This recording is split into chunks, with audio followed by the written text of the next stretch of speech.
काय मागणी आहे, नागपूर शहराची काय मागणी आहे याकरता जिल्हा परिषदेला आलो आहे. सर, अजून पालकमंत्री जाहीर झाले नाही, केव्हापर्यंत पालकमंत्री जाहीर होतील? फार जास्त वाट पाहती गरज नाही आहे. माननीय देवेंद्रजी फडणवीस साहेबांचा तो मुख्यमंत्र्यांचा अधिकार आहे, पण मला असं वाटतं की 1-2 दिवसामध्ये हा निर्णय नक्की होईल.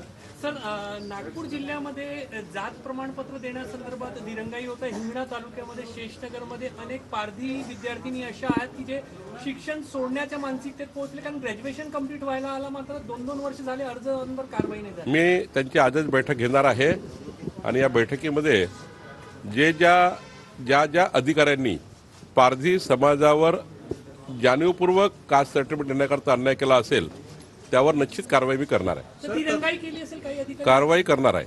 सर, तत्कालीन कृषी मंत्री धनंजय मुंडे यांच्या कार्यकाळामध्ये कृषी विभागातले काही धोरण बदलवले आणि त्यावर आता हायकोर्टानं सरकारला जबाब देखील विचारले. नाही, उच्च न्यायालयामध्ये जेव्हा एखादी कुठली केस होते किंवा पिटिशन होते तेव्हा उच्च न्यायालय सरकारला जे काही बाबी विचारतात, सरकार योग्य वेळी त्याचे योग्य उत्तर देत असतं. मला वाटतं की सरकार या ठिकाणी जे काही धोरण बदललं असेल किंवा जे काही काळाची गरज असेल सरकार त्याचं उत्तर देईल.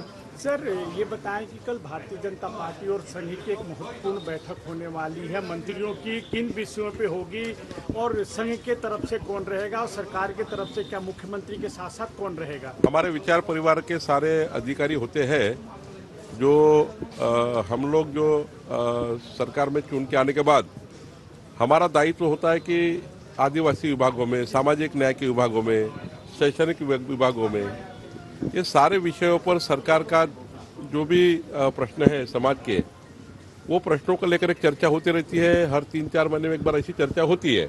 तो ऐसे ही एक हमारे सारे मंत्रियों का परिचय होगा.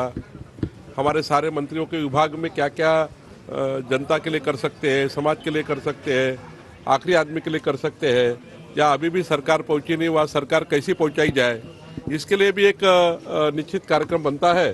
तो मुझे लगता है ये बहुत मार्गदर्शनपूर्ण बैठक होती है.